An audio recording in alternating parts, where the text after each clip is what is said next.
Sabia que é possível unir transporte rodoviário com tecnologia? Somos um marketplace que conecta empresas a transportadores por todo o Brasil.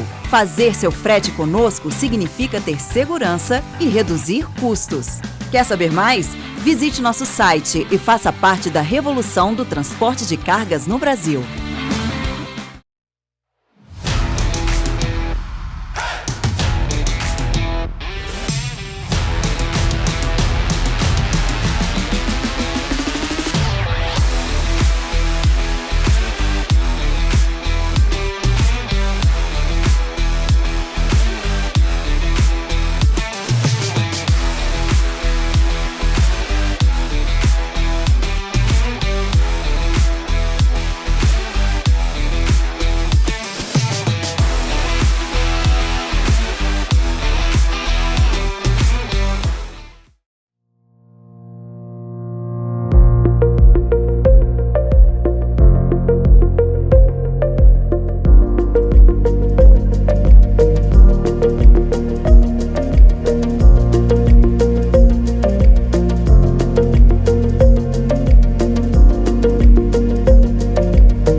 Fala pessoal, a Fretify está lançando uma nova funcionalidade, o Dock Scheduling. Com esse software de agendamento de carga e descarga, você organiza todas as suas docas, evitando problemas como as filas de caminhões parados no pátio, horas extras e diárias de motoristas, e o famoso caminhoneiro surpresa, aquele que aparece sem avisar e você não sabe qual carga ele veio carregar ou descarregar. Se você enfrenta algum desses problemas, conheça o módulo Dock Scheduling da Fretify. Experimente 7 dias grátis e veja como a nossa solução transformará a sua operação. Acesse nosso site www.fretify.com.br. Te vejo lá.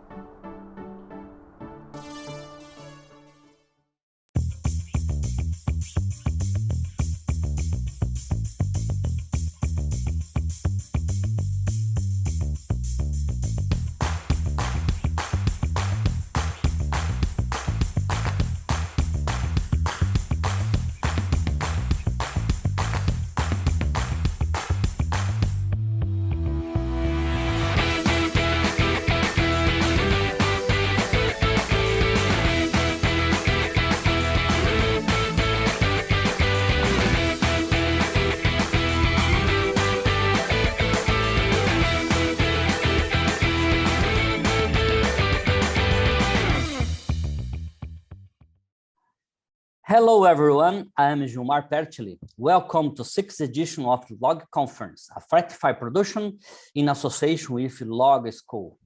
I'm very excited to be here and to receive two experts in logistics to discuss this panel. Today, we will discuss about cloud application for logistics with Mr. Antônio Correia from Valfilme Plastic Industry and Mr. Muddassir Ahmed from BRIDGESTONE Company, directly from Dubai in the Midwest. Hello, Antônio Correia. Welcome. Could you introduce yourself to our audience? Hello, everyone. I'm Antônio Correia, Logistics Manager. Today is our first panel in English, right? Totally in English, so everybody's so excited. I hope everyone also enjoy this time with us. That today's talking will address a lot of the future of the logistics, mainly the topic, the cloud applications in logistics. So everybody, welcome. Thank you. In other side of the globe, we have Mr. Muddassir Ahmed. Welcome. May you introduce yourself? Yeah, hi, Glimmer. Hi, Antonio. It's been a pleasure to be with this group.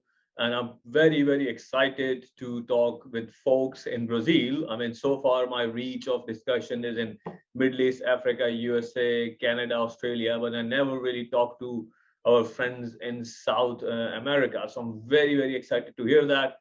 And I would like to say congratulations to Log School and LogConference for basically getting the word out to the wider audience. And I'm very pleased to see the work you guys have done. I'm originally from Pakistan. I lived in UK 12 years. I'm hardcore supply chain guy. I've done a lot of jobs, from anything from a buyer to demand planner, logistics manager, director, and right now managing a Middle East and Africa region, about 54 different countries. And I also have a blog called SCM Dojo, which is now basically a full-fledged business I'll be carrying on literally in a week's time. And I'm pretty excited to serve the community of supply chain, and pretty excited to be part on this panel and talking to you guys. So pleasure and honor to be here. Thank you both. We are here to talk about cloud application for logistics. And what are the logistics solution in cloud application? And what kind of this solution we can see being used? Free. Muddassir, for example, you can start. Yeah, absolutely. I think just when we talk about the cloud solution, right, I think we need to go back and really look into our current model of the logistics, right? So our current model of logistics historically has been, companies are either using 2PL, basically of a transport company. If you are manufacturing, for example, that's your core competence. Or ideally, in the case they use the 3PL. For example, I am a planning and operation manager for Bridgestone. We use a 3PL company to manage our full warehousing and transportation, and basically taking the parts from the port and delivering to a customer. But now the model is going towards more 4PL solution, right? That means a company are managing more than one 3PL and basically managing end-to-end supply chain and providing end-to-end supply chain solution. The bigger brands, if you think about Maersk, because I do the teaching to Maersk as well, they're one of their Maersk, that shipping line, one of their strategies to go from ocean freight company, but 2025 they want to become a 4PL. That means they just do not want to make money from the ocean transport. They want to make money by selling logistics, warehousing, end-to-end transport solution. And to do that, they have to have a cloud application where basically they are going to get on board other freight forwarders and provide the track and trace capability, live feed. They also have a smart containers, but they want to track the other companies they are measuring. And then we also have the 5PL coming in, where you are talking about a one platform where a lot of CPs available, and you're trying to find a best solution. There is also a concept called 6PL, which is very much theoretical, where we are talking about how the artificial intelligence is going to take over. So right now there is a huge amount of money has been poured in, right, into the logistics area and how the cloud application going to work. Because when we talk about supply chain, we talk about 3 V's, right? We talk about velocity, visibility, and variation. So as a logistics and supply chain professionals, our job is to improve velocity, reduce variation, and actually improve the visibility. Visibility is one of the biggest problems when we talk about in supply chain. Then where is my container? Where is my port? What is the ETA, estimated time to arrival? What is ETD, estimated time to dispatch? And given the disruption we had due to COVID, and now the issue we have globally on the container availability, so the visibility is now becoming a bigger and better problem.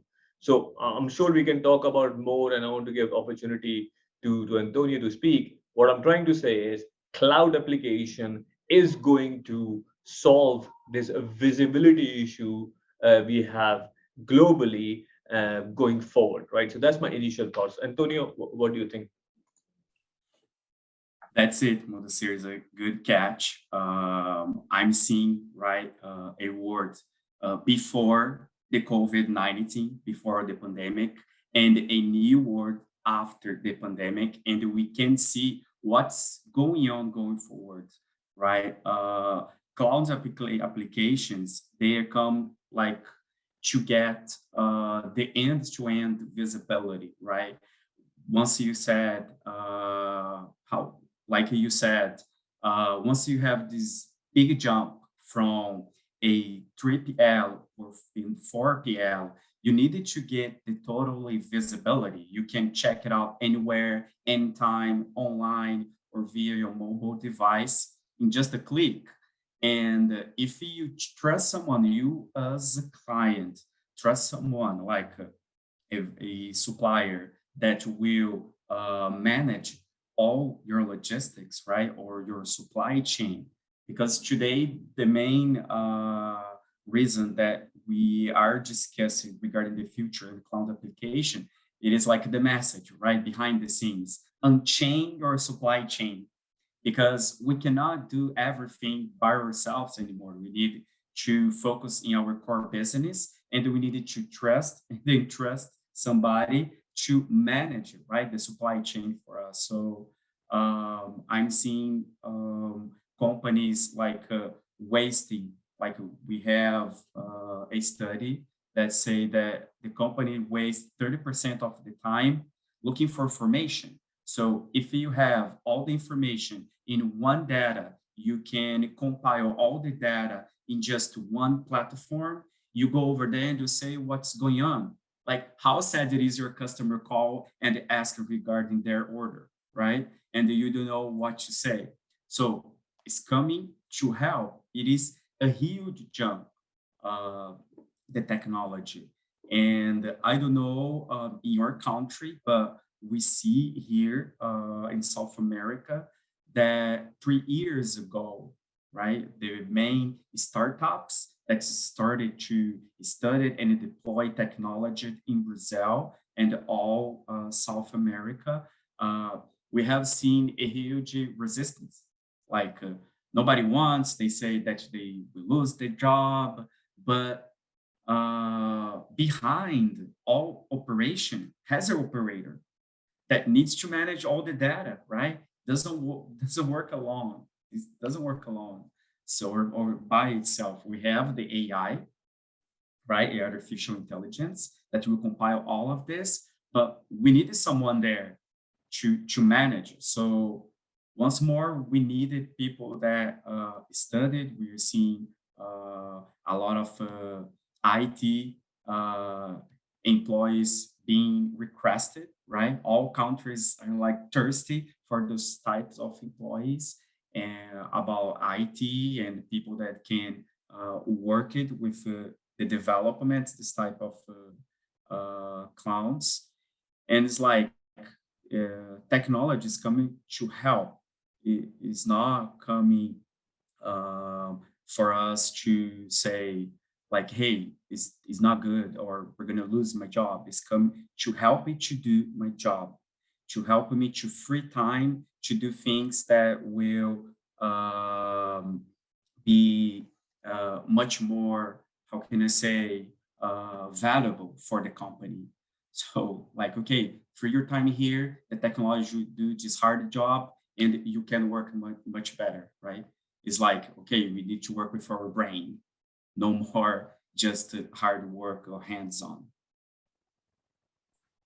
Oh, that's good points. You guys said me about cloud solution, but do you think the pandemic is the jump some years? Because, you know, I don't know in other countries, you can talk about other countries in this moment, because here in Brazil, we launched Fretify 4 years ago, and we are 100% cloud solution.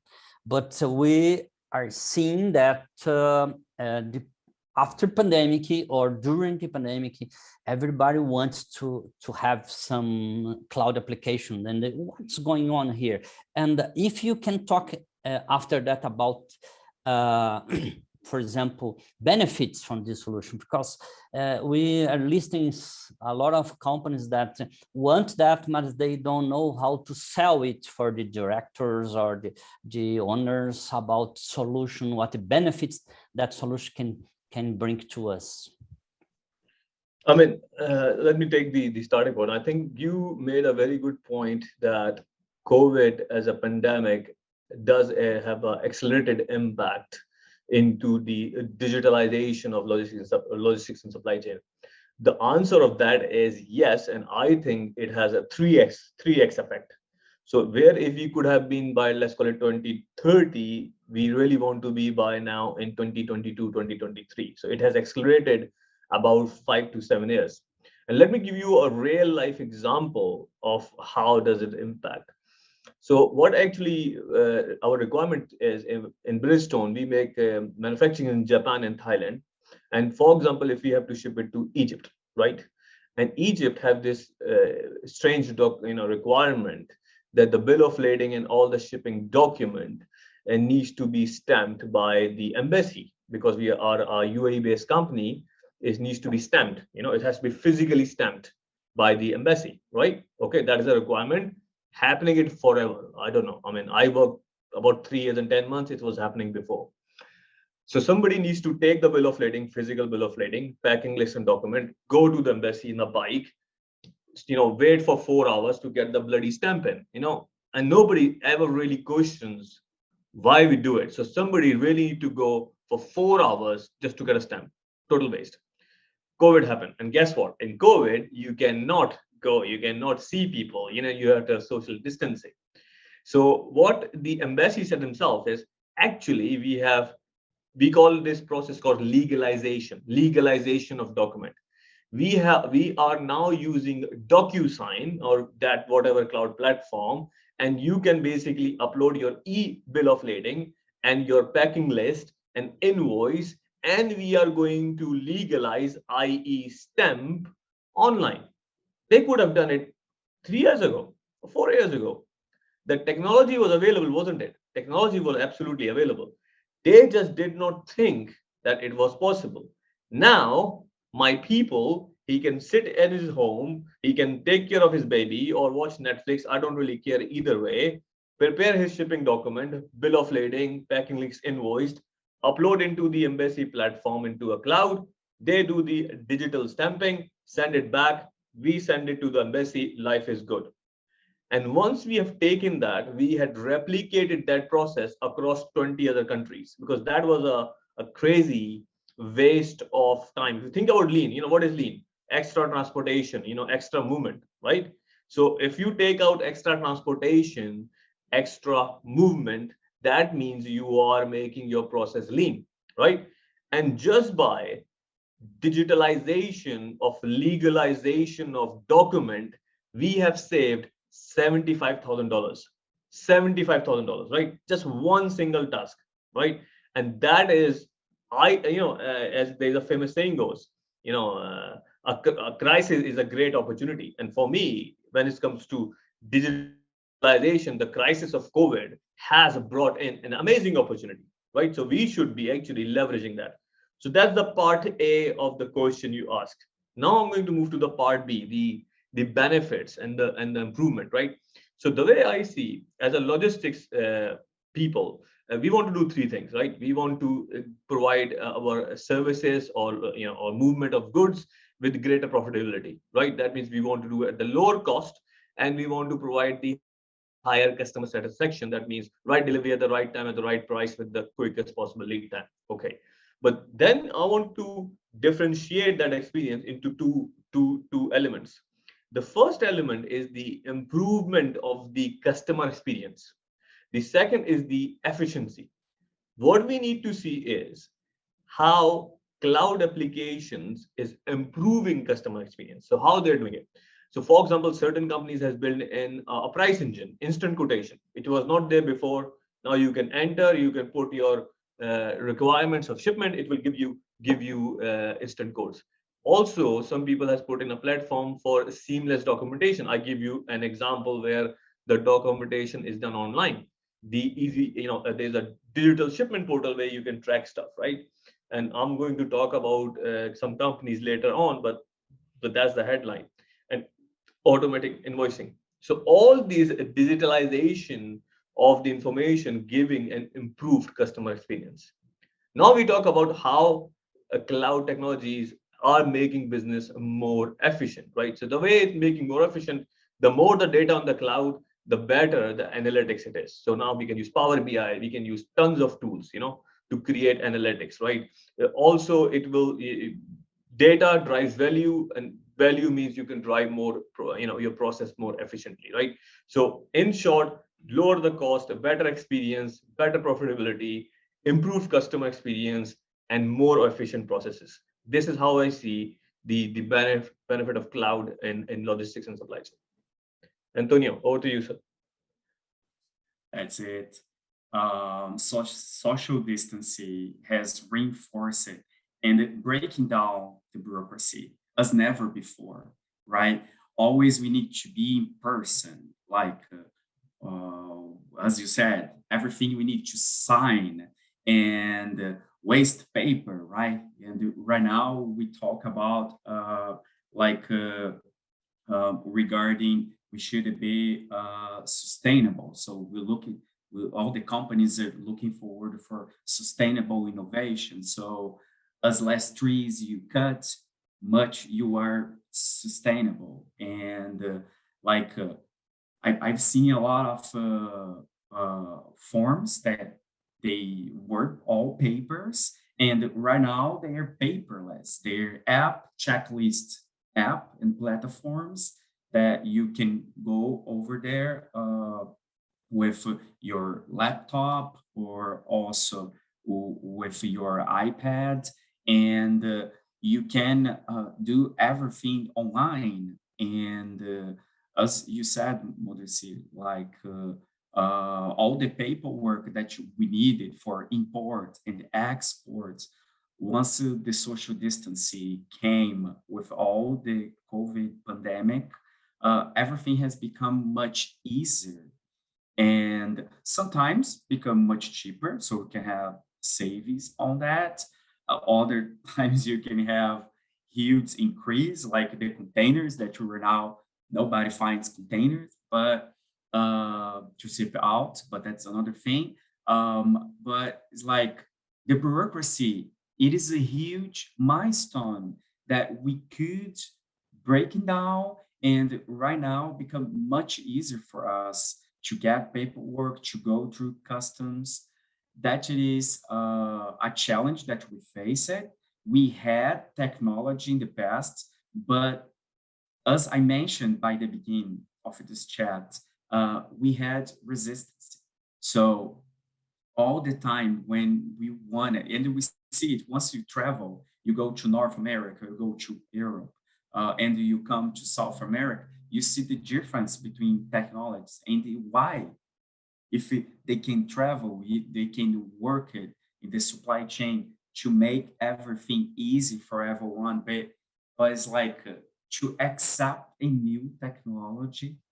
Now we see that it is coming, like it is like, or right now you are gonna dive in this ocean or we're gonna be drowned, like you need to survive. I have a long story short regarding here in Brazil. 2 years ago, before pandemic, we see all the apps, like the food apps, to get a meal, and a lot of companies were very resistant. Like, I won't join this app. I will order here, get my phone, and they call me, and I deliver. Or also a lot of shops that in stores that they didn't sell by credit card. It's just okay. We need to get cash. And right now, after pandemic, like I think it took 6 months to everyone to wake up, they started to join those types of apps that we have here in Brazil, like the famous one is iFood, for example, I think worldwide. And right now they're selling more. Right now they sell by credit card and debit card, and also all different types of payments platforms. And why 2 years ago they were very resistant? So, as you said, the crisis, you needed to see, always looking for how is the challenge, what is the message this coming that you can break through it.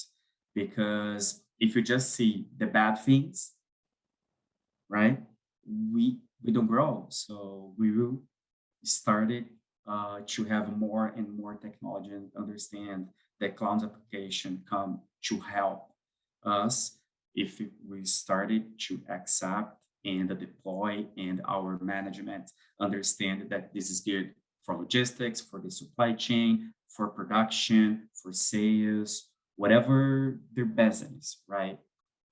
Technology come for good. Wow. Also, I told our audience that I have two experts here, but I really impressed about your talking. I have a comment here about, for example, here in Fretify, to sell to a company, we have to go to a face-to-face meeting. Everyday face-to-face meeting. We have a lot of people on the field to sell, and the pandemic can change everything, because now we are doing, for example, 99% of our meeting, they are virtual, are on the web.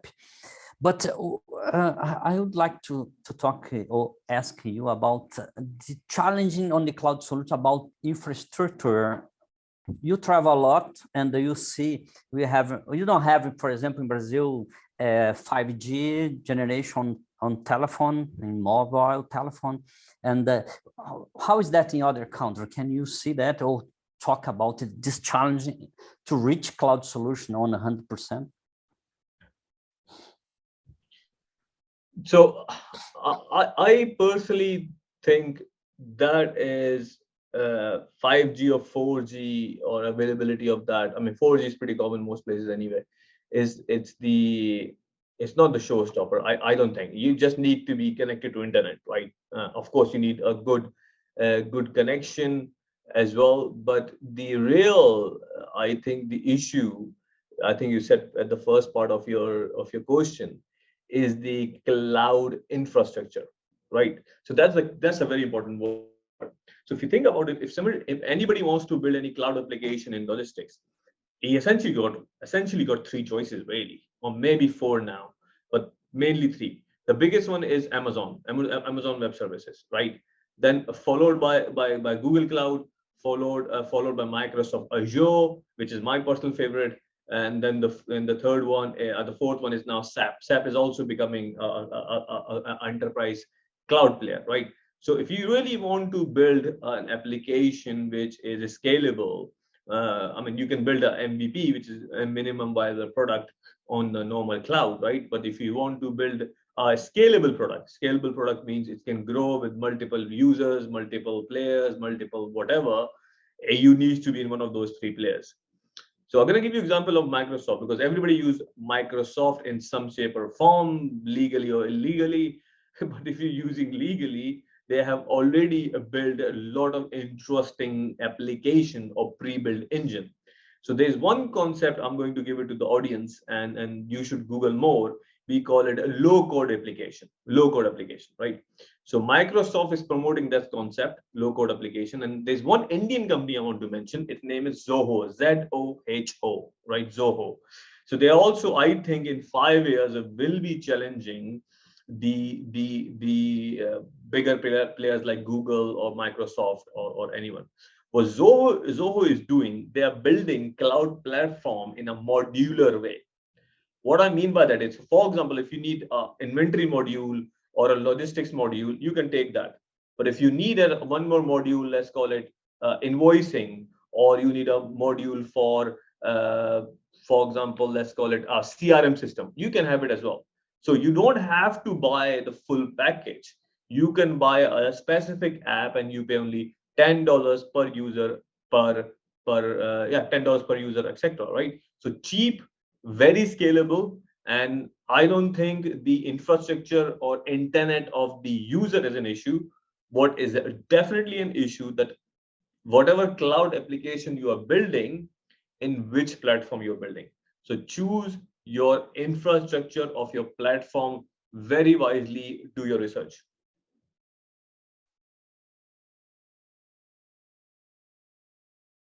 Antônio, what do you think about this challenge we have in? Well, so I just searched here, because all the time changing, right? Regarding the 5G in Brazil. Beforehand, we got a huge challenge between the government, right? to make all the business to understand who is going to win, to deploy the 5G in Brazil. And finally, we got it. But just a couple capital in Brazil started to have the 5Gs. And looks like that 26 capitals in Brazil is going to get in July 22 5Gs. So it means that they're going to get faster internet, but everybody needs to wait for it. But all Brazil just in 2029. So this is a lot for wait, and why, and the question is why? We know that we have a cost for investment. We know that, again, we have resistance for technology, because the question is, what's going to happen with the 4G, right? It's going to continue to work, but the 5G is going to come to improve, to increase, to become much faster, right? The internet, the communication. And I faced it 1 year ago when we started to deploy a track and tracing department in the company that I work at. And the main challenge was the internet, because it is an app that manages all the information. So this app is installed in all truck drivers' cell phone, and they drive around Brazil. But what is we face in Brazil? We have a huge gap, right, between the cells that connected all the cell phones signal. And okay, I have this huge hole here, we call black hole, let's call this way, and they don't have internet here. Yeah. What can we do with that? Okay, so we search a map that is an agency in Brazil, a entity, I guess, and we search a map this region here in Brazil. So we separated Brazil, right, in all the regions, and in this region here, we can get just 2G. In this region, 3G. In this region, 4G. So the 4G for us was okay, please travel in these roads here. So get those highways. And okay, but they can't. Sometimes they need to go to farms, right? To order mountains that they can't find internet as well. But we give tips for them. Look at the challenge, Muddassir, in Brazil. We give tips for them, and a lot of that advice that's hey, once we get in these black holes that you can't get 4G in Brazil, please stop by at the shop or a restaurant, get the Wi-Fi, and please tell us where you are. Do you know what I mean?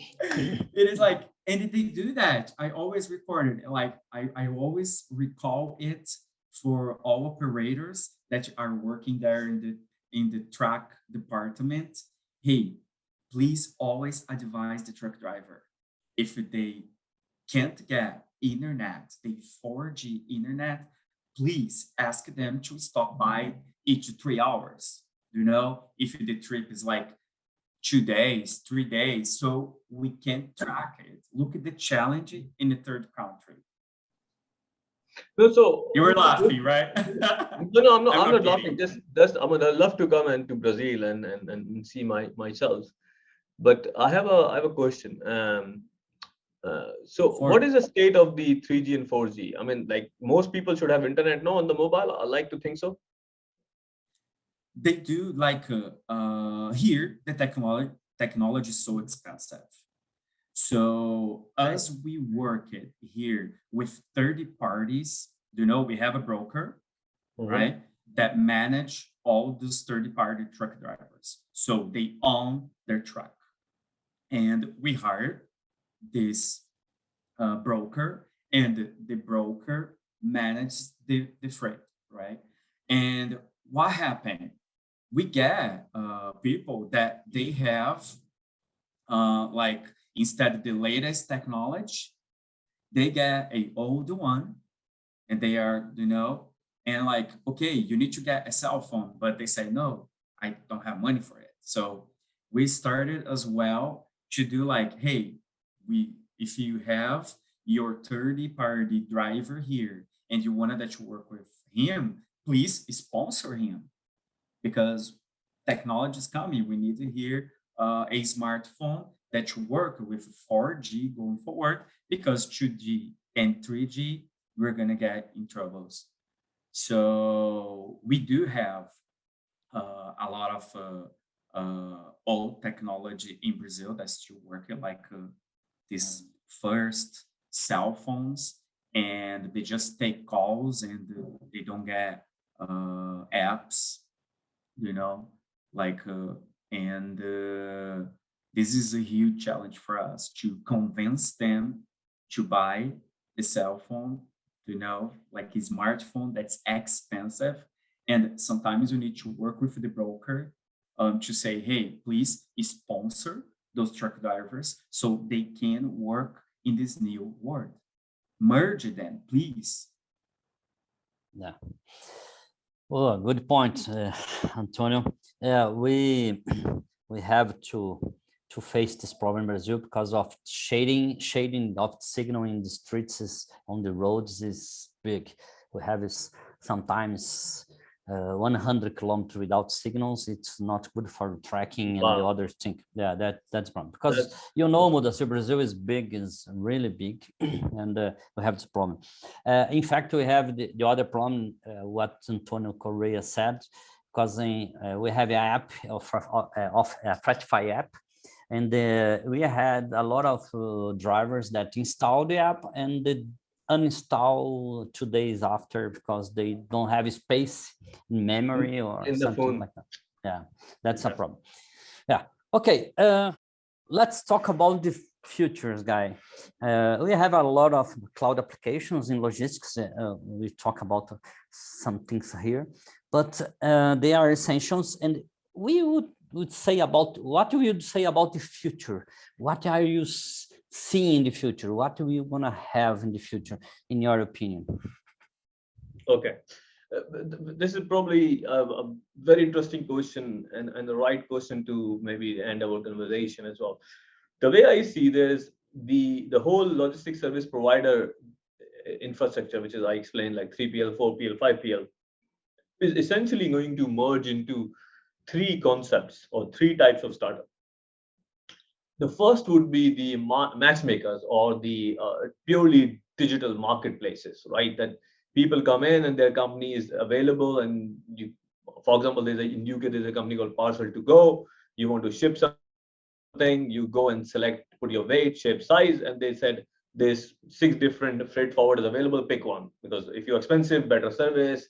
If you're cheap, maybe not so good service, so on and so forth. So pick one, matchmakers, right? Kind of dating app, right? Not Tinder like dating app, but a dating app, right?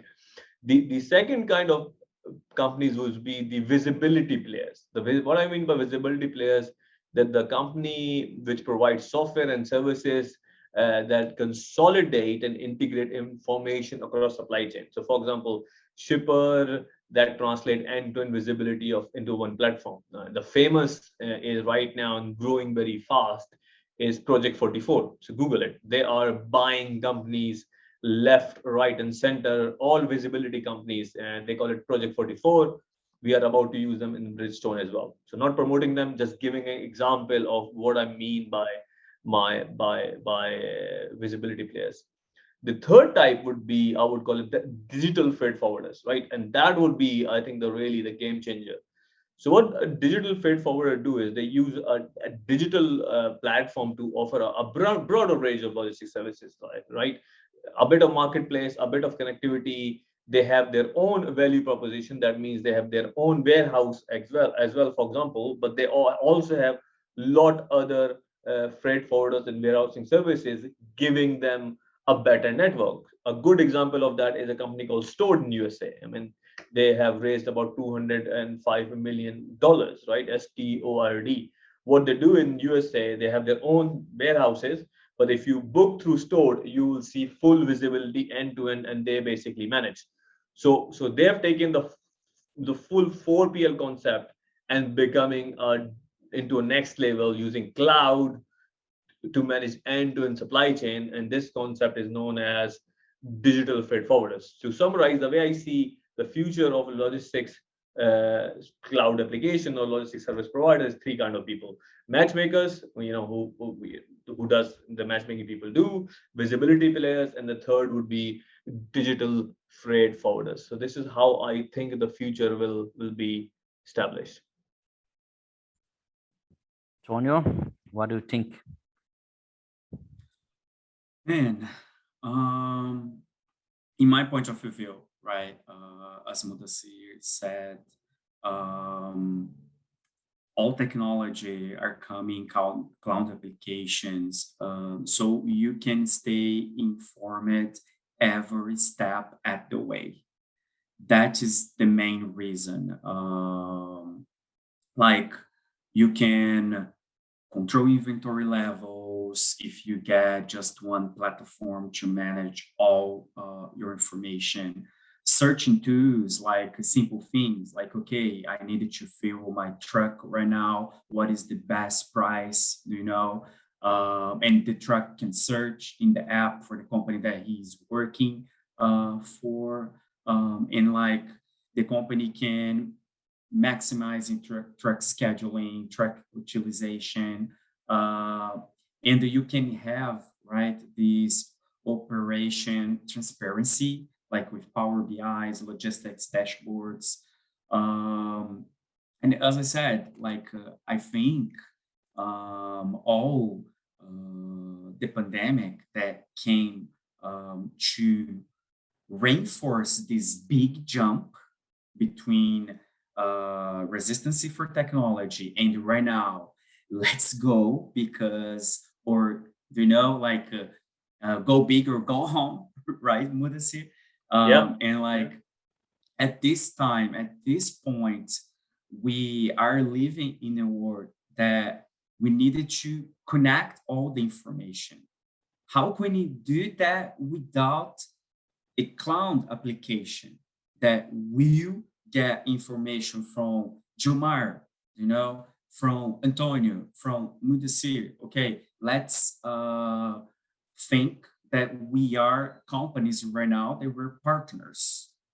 Each one is supplier or customer of each other. And like, okay, you have availability of truck. This truck, it is already got all the fuel that you need for the trip. Hey, what is the price? Like Muddassir is selling fuel, but in this region that I'm gonna drive 100 miles, I can get a best fuel price. I don't know, it's negotiation, but let's go there, take advantage. And also, like what happened now in a lot of countries and a lot of startups, they started to think out of the box. In the middle of the pandemic, there is no box anymore. So we need to get ideas, we need to explore ideas. How can we sell much better? How can we increase profits? And like, okay, we have a companies, I don't know over there, Muddassir, but here we have startups that one does the checklist, the other one does the traceability, the other does the inventory management. So please, we need a company that does everything, because for you, to manage it, you need it just in one platform, because doesn't mean as well that I'm going to need 20 platforms to manage it and fight with the IT department, to start it to cast all the information via cloud with all those data. And it is one thing that I'd like to reinforce as well. Like, hey, let's work to have a full package of apps. You know what I mean, Muddassir? Yeah. No, I agree. And this is what I talked about, the digital freight forwarders, right? Which is, you can have a look on that. It's going to be the good, but it's very difficult to develop. Very, very difficult to develop. You're right. Just one question, gentlemen. Just one question, right? And this is what I'm very intrigued about. Talking about logistics and the digitalization space, how much language plays a part? Because there's a lot of good stuff is happening in UK, USA, European world. do you think the lack of language, or let's call it translated into Portuguese and stuff, maybe the knowledge is not widely available to take the industry of Brazil, big country, Brazil is a big country, into next level? Do you think the language plays a part there as a like a deterrent? Yeah, the language, it is a lack, right? I think once you develop in a country that speaks Spanish, they first of all is going to deploy over there, make profit over there, and sell nearby. Then they think, right? I think Jumhar can contribute much better. Go, further, like deploy in other country, get partnerships to invest in their company as well, and so finally get a new language. The language, it is a lack for sure. I agree with you, Antonio, but I think it's another thing than the language, but the culture. Because when I think about the software, we can translate it easier, but the culture is different. So you have to learn that. That the thing, a good thing to think in the future in our software. Good point. Sure. Thank you very much. Yeah, well, guys, I think it's a good point. The culture and also government laws, right? Yeah. Because sometimes it is used from Brazil, you can get somebody else's cell phone, but you can go in Europe, you can go in Asia. I agree. Yeah, and that point that is good about the government law because of exactly what Muddassir said. The pandemic changed something, and we can do faster in things that we are expecting years to change, and they never changed. Okay, guys, I'm lucky to be here today and listening to you. I improves a lot of things, and you are really amazing. But I have a problem. We are running out of time, and I guess you can. Please feel free to share your professional contacts or your final comments about whatever you want. And our audience is yours. You can talk free. I'm sorry, but the time is ticking. We'll have to go to the final comments. Yeah, I mean, I just want to say, pleasure talking to Antonio, pleasure talking to you, Dilmar, and I'm pleased to be in this part of the world right now. And again, I would say credit to COVID again.